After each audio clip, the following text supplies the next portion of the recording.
الحمد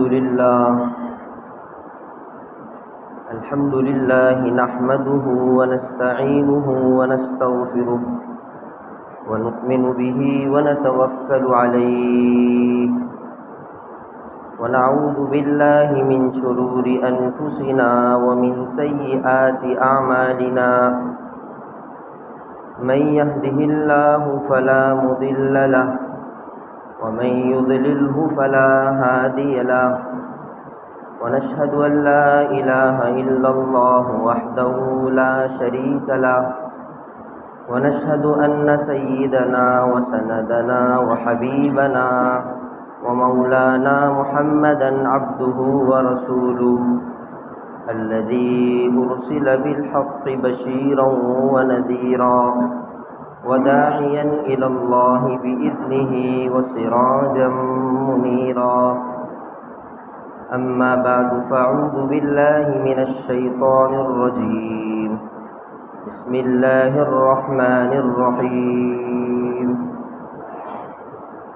إنا أعطيناك الكوثر فصل لربك وانحر إن شانئك هو الأبتر وقال الله تبارك وتعالى في موضع آخر وإذ ابتلى إبراهيم ربه بكلمات فأتمهن قال إني جاعلك للناس إماما قال ومن ذريتي قال لا ينال عهد الظالمين صدق الله العظيم اللهم صل على سيدنا محمد وعلى آل سيدنا محمد وبارك وسلم سبحان ربك رب العزة عما يصفون وسلام على المرسلين والحمد لله رب العالمين الله أكبر لا إله إلا الله والله أكبر ولله الحمد برادران اسلام، اللہ رب العالمین کا ہم سب پر بہت ہی بڑا احسان و فضل ہے کہ اللہ نے عافیت کے ساتھ ہم سب کو عید الفطر کی نماز ادا کرنے کے بعد عید الاضحیٰ جیسے مسلمانوں کے ایک عظیم الشان تہوار تک پہنچایا ہے۔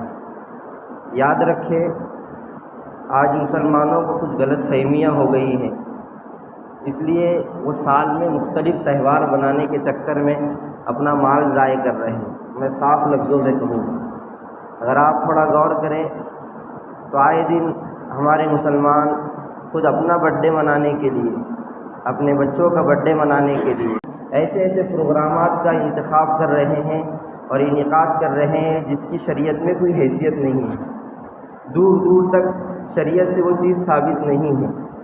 میں پورے کھلے طور پر آپ کے سامنے بات علماء کی موجودگی میں رکھوں گا۔ آپ کوئی بھی اسلامی کتاب اٹھائیے اور اس میں عید الفطر اور عید الاضحیٰ کے علاوہ مسلمانوں کا کوئی تہوار ثابت کر کے بتلائیے،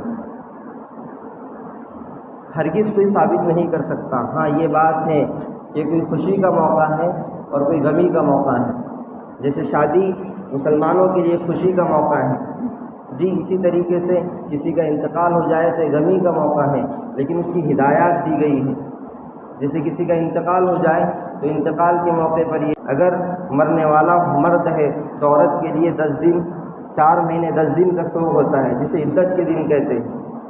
لیکن ہمارے یہاں وہ سوگ اتنا لمبا چلتا ہے کہ اگر کسی کا انتقال مثال کے طور پر عید الاضحیٰ کی 10 تاریخ کو ہو جائے تو اگلے سال اس کی برسی منائی جاتی ہے۔ کیا یہ حقیقت نہیں ہے؟ تو اس طرح غیر ضروری رسومات میں آج بھی مسلمان مبتلا ہیں اور غیر ضروری چیزوں میں برتھ ڈے میں لاکھوں روپیہ خرچ کیے جا رہے ہیں، اور اتنا عام یہ ہو گیا ہے کہ گلی گلی میں محلے میں آج نوجوان اپنے برتھ ڈے کے موقع پر جو ہے تو 1000 روپے خرچ کر رہے ہیں، لاکھوں روپے خرچ کر رہے ہیں، غرض جس کی جتنی حیثیت ہے وہ اتنا پیسہ خرچ کر رہا ہے۔ تو میں یہ کہنا چاہ رہا ہوں کہ حضرت ابراہیم علیہ السلام کے لیے ان کے بیٹے اسماعیل قربانی کی جگہ بنے تھے، لیکن آج مسلمانوں کے سامنے ایسے چیلنج ہیں کہ موقع پر ان کو قربانی دینا ہے۔ وہ تو بڑی قربانی تھی جس کو قرآن کریم نے بھی اپنے اچھوتے انداز میں مؤثر انداز میں ذکر کیا۔ قرآن کہتا ہے وَإِذِ ابْتَلَىٰ إِبْرَاهِيمَ رَبُّهُ بكلمات فأتمهن، یعنی ابراہیم علیہ السلام پر صرف ایک آزمائش نہیں آئی، اللہ تعالیٰ نے ان کو مختلف چیزوں سے آزمائش میں ڈالا۔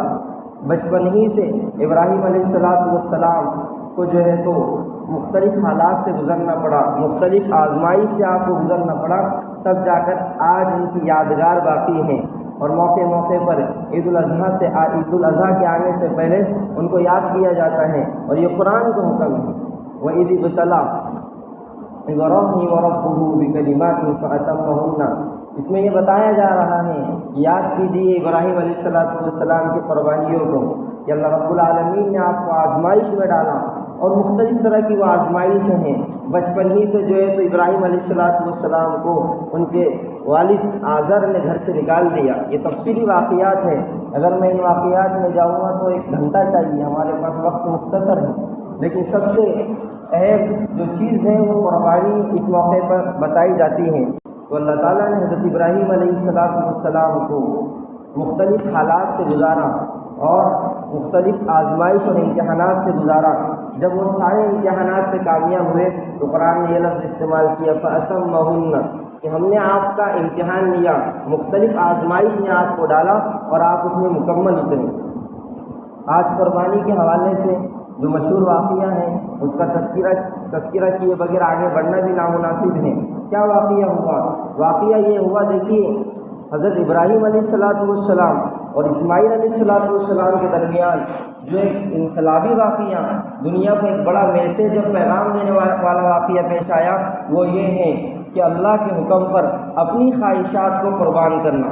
سب سے بڑا اگر کوئی پیغام ہے عید الاضحیٰ کا تو اللہ کے حکم پر، اللہ کی مرضی کے لیے، اللہ کے منشے کے مطابق زندگی گزارنے کے لیے اپنی محبوب چیز کو پیش کر دینا، یہ سب سے عظیم میسیج ہے، سب سے بڑا میسیج ہے۔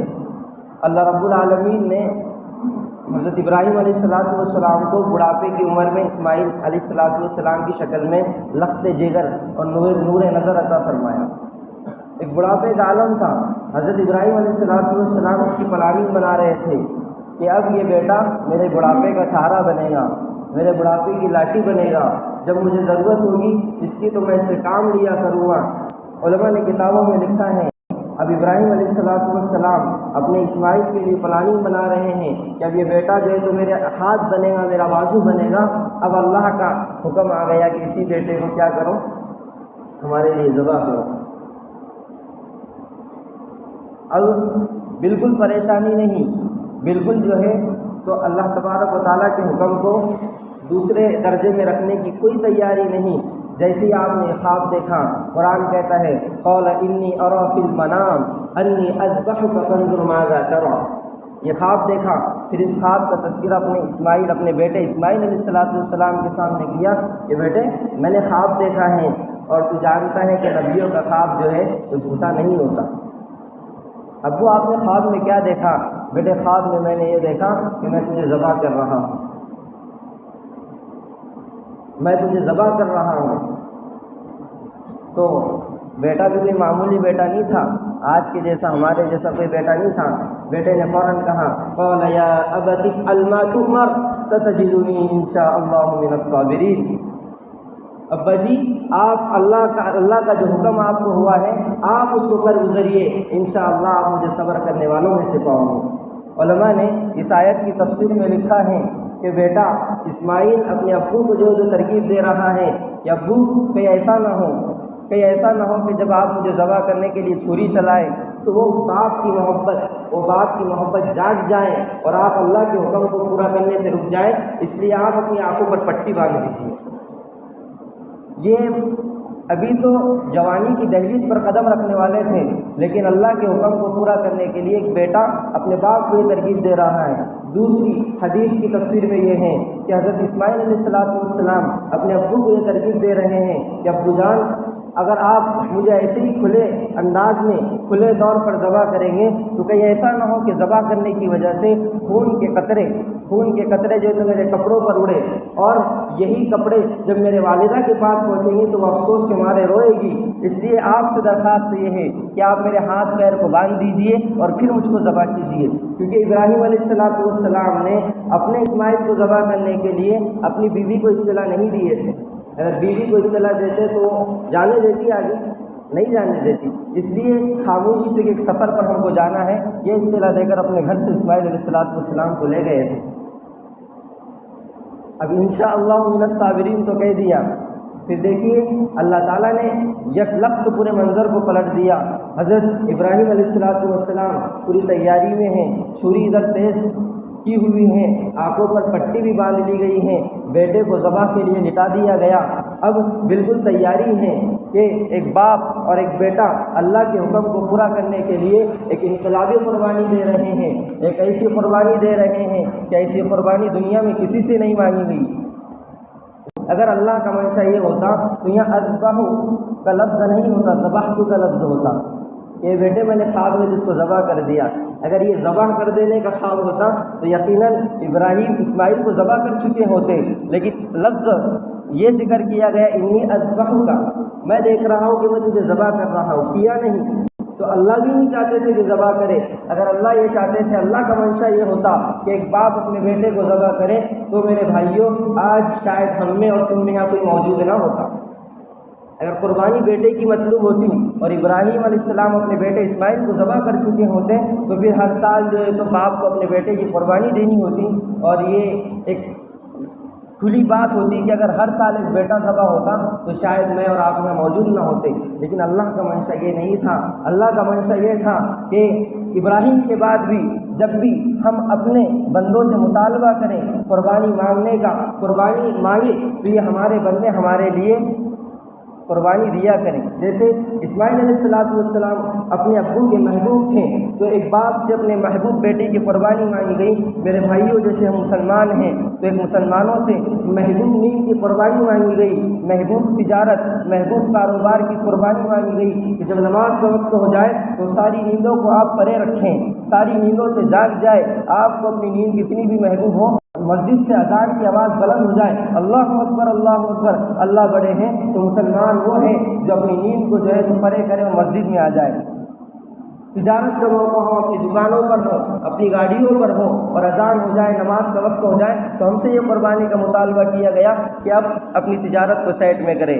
کتنے بھی جو ہیں تو ہم رشتہ داروں کے ساتھ گپ شپ کر رہے ہوں، گفتگو کر رہے ہوں، نماز کا وقت آ جائے تو اب یہ تقاضا ہے کہ آپ ان کی گفتگو کو پرے کریں، نماز کے لیے آ جائیں. لیکن حیرت اور تعجب کی بات ہے کہ نماز کا وقت ہوتا ہے، ایک مسلمان نماز کے وقت کے لیے قربانی دینے کے لیے تیار نہیں، تو بڑی قربانی یہ کیا دے سکتا ہے؟ اسماعیل علیہ السلام اور ابراہیم علیہ السلام نے ایسی قربانی دے دی کہ عقل حیران ہے. علماء نے کتابوں میں لکھا ہے کہ یہ اتنی بڑی قربانی تھی، اتنی بڑی قربانی تھی کہ فرشتے بھی اس وقت روئے تھے. اتنی بڑی قربانی دیکھیں کیا منظر ہے، اور ایک سناٹا چھایا ہوا ہے ایک وادی میں جہاں دور دور تک پانی نہیں. ویسے تو ان کا پورا منظر حج کی یاد تازہ کرنے کے لیے اگر جائے تو ساری قربانیاں ابراہیم علیہ السلام اور اسماعیل علیہ السلام اور آپ کی بیوی حاجرہ علیہ السلام کی یاد میں گویا کہ کی جاتی ہیں. ساری قربانیاں وہ یاد دلاتی ہیں. صفا سے مروہ یہ کون سے چکر ہیں؟ یہ وہی چکر ہے جو اسماعیل علیہ السلام کو پانی نہیں مل رہا تھا تو آپ کی والدہ حاجرہ علیہ السلام صفا سے مروہ جو ہے تو دوڑ رہی تھی. یہ سارے واقعات ان کی یاد کو تازہ کرتے ہیں.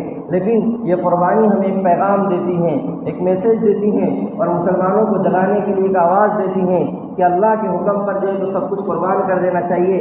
جیسے ہی حضرت ابراہیم علیہ السلام نے اپنے بیٹے پر چھری چلانی چاہیے تو چھری چلنے کا نام نہیں لیتی تھی.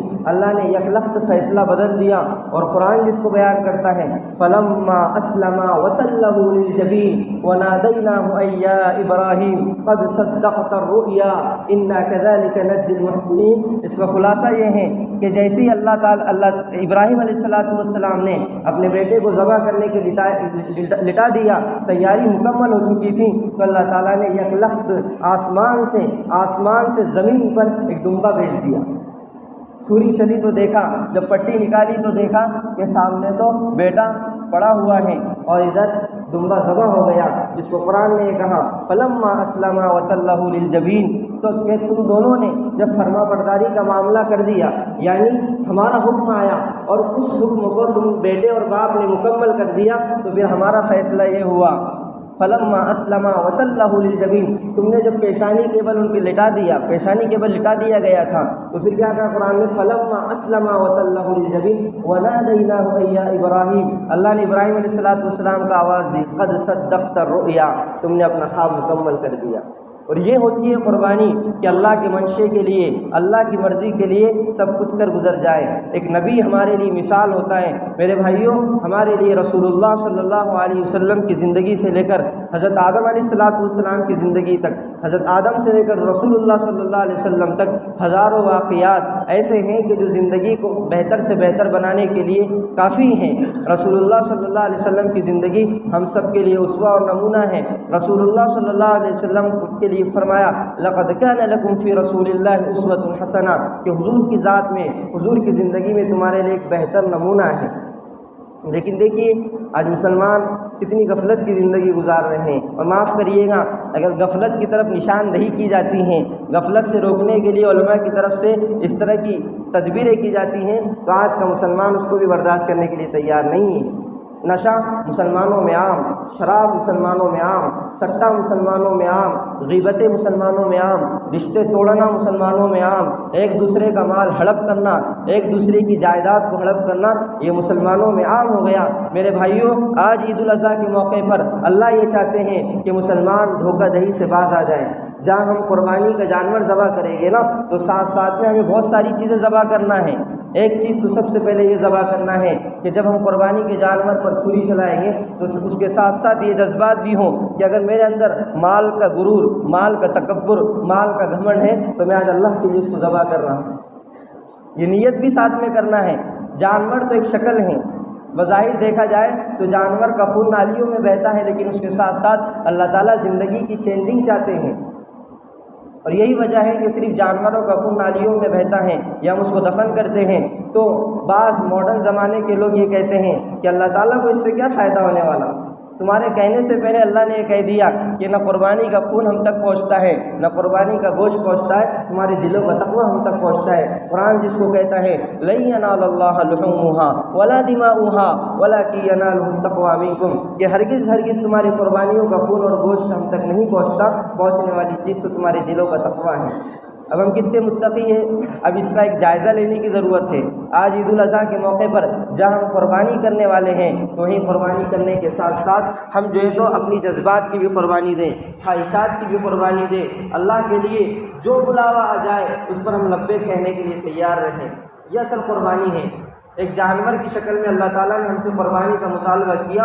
ایک مسلمان کا جذبہ یہ ہونا چاہیے، اگر اللہ کے حکم کو پورا کرنے کے لیے، اللہ کو راضی کرنے کے لیے اگر ہماری جانور کی قربانی کیا، اگر ہماری اپنی بھی جان مانی جائے تو ہم دینے کے لیے تیار ہیں۔ یہ جذبہ ایک مسلمان کا ہونا چاہیے اور اسی جذبے کے ساتھ زندگی گزارنا چاہیے۔ لیکن بہت افسوس ہوتا ہے کہ مسلمانوں کا تو یہ جذبہ ہونا چاہیے، لیکن جب فجر کا وقت ہوتا ہے تو ہمارے اپنے گھر، ہماری اپنی محلے، ہماری اپنی بستیاں قبرستان بنی ہوئی ہیں۔ بتائیے کتنے لوگ فجر کا اہتمام کرتے ہیں؟ عید الاضحیٰ کی نماز پوچھیے علماء سے، یہ واجب ہے۔ کون سی نماز ہے؟ واجب ہے، لیکن ایک مسلمان روزانہ 5 وقت فرض نماز کو چھوڑ رہا ہے۔ کتنی نمازوں کو چھوڑ رہا ہے؟ روزانہ 5 وقت فرض نماز کو چھوڑ رہا ہے اور اللہ کی لعنت کا مستحق ہو رہا ہے روزانہ، اور کوئی پرواہ نہیں، کوئی ایک دوسرے کو کہنے کے لیے تیار نہیں، بس ایک رسم رواج بن گیا۔ کوئی سمجھانے والا اگر سمجھا رہا ہے تو سرسری ایک کان سے بات کو سن لیا جا رہا ہے اور دوسرے کان سے نکال دیا جا رہا ہے۔ تو میرے بھائیوں، ایسا نہیں چلے گا۔ زکوٰۃ ایک مسلمان پر فرض ہے۔ رمضان میں رسمی طور پر مدرسے کے کچھ سفیر، کچھ علماء آتے ہیں تو ہم ان کو ایک رسمی طور پر زکوٰۃ دے دیتے ہیں۔ پوری زکوٰۃ ادا کرنے والے کہاں چلے گئے مسلمان؟ ابھی ہزاروں لوگوں پر جو ہے تو قربانی واجب ہے، ہزاروں لوگوں پر، لاکھوں لوگوں پر قربانی واجب ہے، اور لوگ کرتے بھی ہیں۔ لیکن 25% طبقہ ایسا بھی ہمارے مسلمانوں میں، اگر 25 میں مبالغے کے ساتھ کہوں تو 50% طبقہ ایسا ہے جو صاحب استعداد ہونے کے باوجود قربانی نہیں کرتا۔ بتائیے کس کے گھر میں 40,000 کے زیورات نہیں ہیں عورتوں کے پاس؟ بتائیے ہم میں سے کون ایسا ہے جو 40,000 کا مالک نہیں ہے؟ کیا وہ قربانی دے رہا ہے؟ نہیں دے رہا ہے۔ ہم صاحب نصاب، پہلی بات تو علماء کو پوچھنے کی ہمت ہی نہیں ہے۔ پتہ ہے علماء کے پاس جائیں گے تو پھر زکوٰۃ بھی بہت زیادہ نکالنی پڑے گی، قربانی بھی دینا پڑے گی، پھر کون دے گا اتنا؟ تو دین کے لیے لگانے کے لیے ہمارے پاس پیسے نہیں ہیں، قربانی کرنے کے لیے پیسے نہیں ہیں۔ کسی کو کہو کہ رسم ہے اپنے گھر میں، پھر رسم کے لیے برابر اس کے پاس پیسے نکل رہے ہیں۔ جی پارٹیاں کھلانی ہو تو اس کے لیے برابر پیسے نکل رہے ہیں۔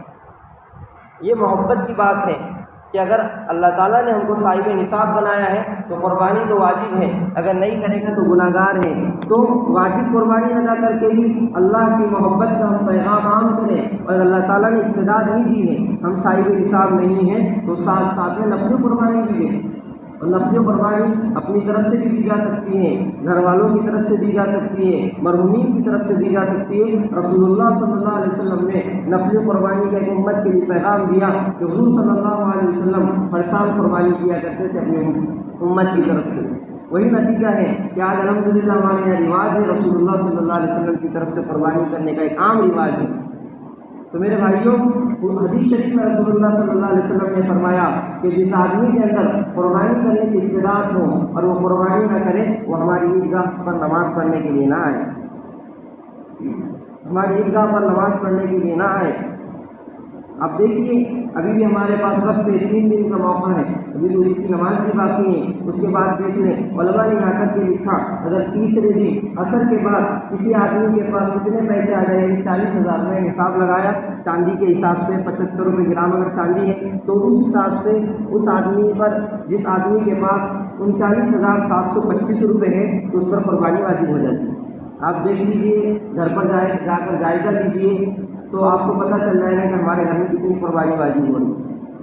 اگر نہیں کریں گے تو گناہ گار ہوں گے۔ اس لیے قربانی ان 3 دنوں میں سب سے افضل عمل رسول اللہ صلی اللہ علیہ وسلم نے فرمایا کہ اللہ تعالیٰ کو قربانی کرنے والا عمل پسند ہے، اور اس کی فضیلت یہ بیان فرمائی کہ اللہ تعالیٰ اس کی فضیلت میں یہ فرماتے ہیں کہ قربانی کا خون زمین پر گرنے سے پہلے اللہ تعالیٰ اس کی مغفرت کے فیصلے فرماتے ہیں، ایک روایت میں۔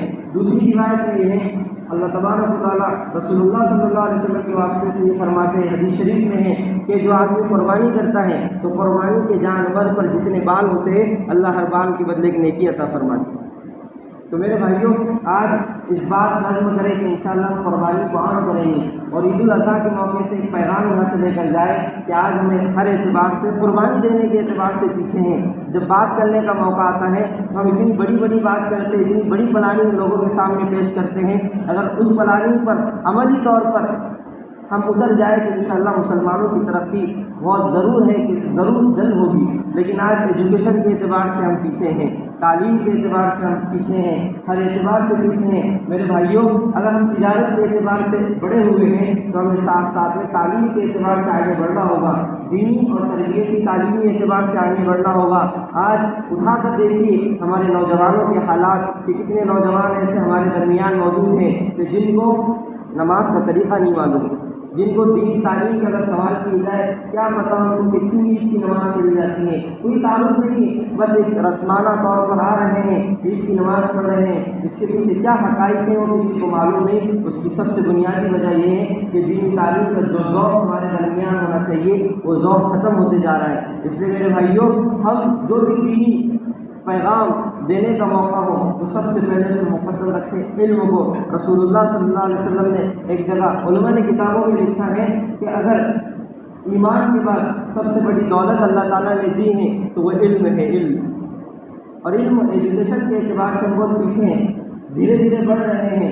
اگر ایجوکیشن کے اعتبار سے ضرورت ہے مسلمانوں کو آگے بڑھنے کی تو اس میں مال لگانے کو بھی اپنی سعادت سمجھیں۔ لوگ یہ سمجھتے ہیں کسی مسجد کا بنانا یہ ثواب ہے، کسی کو صدقہ خیرات کر دینا یہ ثواب ہے، اپنی قوم کو علم کے اعتبار سے آگے بڑھانا یہ بھی ثواب ہے۔ اس لیے عزم کرے کہ اللہ تعالیٰ نے اگر ہمیں مال و دولت دی ہے تو اس مال و دولت کو اپنی قوم کے پیچھے انشاءاللہ خرچ کریں گے، اپنی قوم کے پیچھے اس کو لگانے کی کوشش کریں گے۔ اور آج یہاں سے پیغام دیا جا رہا ہے کہ اپنی زندگی میں صلاۃ و صوم کو پیدا کریں، 5 وقت نماز کا اہتمام کریں۔ بات تو بہت ضروری ہے کہ انشاءاللہ حالات بدلیں گے، حالات اسی وقت بدلیں گے جب ہم نمازوں کے پابند بنیں گے۔ علامہ آزاد، مولانا آزاد رحمۃ اللہ علیہ کا ایک جملہ ہے، اگر مسلمان یہ چاہتے ہیں کہ ملک کے حالات بدلیں، ملک ترقی کرے، تو ان کو نمازوں کا ایسا ہی اہتمام کرنا ہوگا جیسے عید اور جمعہ کا اہتمام کرتے ہیں۔ اور بھول جائیے اگر ہم نمازوں کا اہتمام نہیں کریں گے تو بھول جائیے کہ ہمارے حالات درست ہوں گے۔ اس لیے سب سے پہلی اور بنیادی چیز ہے کہ ہم نمازوں کا اہتمام کریں، دینی شعائر اور دینی چیزوں کی حفاظت کریں۔ اور خاص طور پر 1-2 منٹ میں اپنی بات کو ختم کروں گا، 10 پر جماعت ہے، اس لیے خاص طور پر اس بات کا خیال رکھا۔ حدیث شریف میں ہے خیر الناس من ينفع الناس، کہ تم میں سب سے بہتر شخص وہ ہیں جو لوگوں کے لیے فائدہ مند ہو۔ اس میں یہ جملہ نہیں استعمال کیا کہ مسلمانوں کے لیے۔ آج جو میڈیا کے ذریعے سے اور دیگر قوموں کی طرف سے یہ پیغام میسیج عام کیا جا رہا ہے کہ مسلمانوں کا جو وجود ختم کیا جائے۔ یاد رکھے ان الحکم الا للہ، حکم اللہ کا چلتا ہے۔ کوئی کتنی بھی منصوبہ بندی کرے اور کتنی بھی تدبیر کرے اس سے کچھ ہونے والا نہیں۔ مطلب یہ بھی نہیں ہے کہ بس ہم دھرے کے دھرے آرام سے صوفے پر بیٹھے رہیں اور بستروں پر آرام کرتے رہیں، نہیں۔ مسلمان چالاک ہوتا ہے، مومن اپنی فراست سے آنے کی باتوں کو تاڑ لیتا ہے۔ ملک کے حالات ہمارے سامنے ہیں کہ مسلمانوں کے نام و نشان کو مٹانے کی کوششیں دشمنان اسلام کی طرف سے کی جا رہی ہے، اور ہم ذرہ برابر جو ہے تو حرکت میں نہیں ہیں۔ نہ ہم نمازوں کے اعتبار سے حرکت میں ہیں، نہ قرآن کی تلاوت کے اعتبار سے حرکت میں۔ بتائیے کتنوں کے گھروں میں تلاوتیں ہو رہی ہے، ہماری مسجدیں تلاوتوں سے ویران ہیں۔ یہ تو اللہ کا شکر ہے کہ مرتب مکاتب کا نظام ہے جس کی وجہ سے ہماری مسجدیں آباد ہیں، ورنہ ہم دوگانہ ادا کرتے ہیں، 4 رکعت ادا کرتے اور چلے جاتے ہیں۔ اگر میرے بھائیوں چاہتے کہ ہماری ترقی ہو تو شاعر کے ایک شعر پر عمل کرنا ہوگا، رنگین رسالے نہیں قرآن سنبھالو۔ اب رسالے کا زمانہ بھی ختم ہو گیا، اب مختلف موبائل نہیں قرآن سنبھالو۔ میدان میں لڑنا ہو تو ایمان سنبھالو، بزدل ہو تو نکل جاؤ لشکر سے ہمارے، اور مرد مجاہد ہو تو میدان سنبھالو۔ اگر یہ چاہتے ہو کہ مسلمانوں کی ہندوستان میں ترقی ہو تو اس کے لیے دیگر برادران وطن سے بھی ہمارے تعلقات اچھے ہوں، صرف کاروبار کے اعتبار سے نہیں۔ رسول اللہ صلی اللہ علیہ وسلم نے دیگر اعتبار سے بھی فرمایا کہ آپ ایک دوسرے کے ساتھ اچھا سلوک کریں۔ اگر ہمارے پڑوس میں کوئی غیر مسلم رہتا ہو، ہمارا ہندو بھائی رہتا ہو، تو ہمارے اخلاق اس کے بھی ساتھ اچھے ہوں۔ بڑے بزرگ گزرے جن کی ابتدا میں آج ہم ساری چیزیں کر رہے ہیں، ان کا جب گھر بکنے کا موقع آیا تو ان کے پڑوسی نے قیمت ڈبل سے ٹرپل لگائی، کہا کہ یہاں تو اتنی قیمت نہیں ہے گھروں کی بکنے کے لیے۔ تو کہا وہ پڑوسی نے کہ اس کی قیمت تو اتنی نہیں ہے، لیکن پڑوسی کی ہم نے قیمت ڈبل لگائی ہے۔ آج مسلمان ایک دوسرے مسلمان پڑوسی سے اتنا پریشان ہے کہ پولیس اسٹیشنوں میں درخواستیں جا رہی ہے ہی ہے۔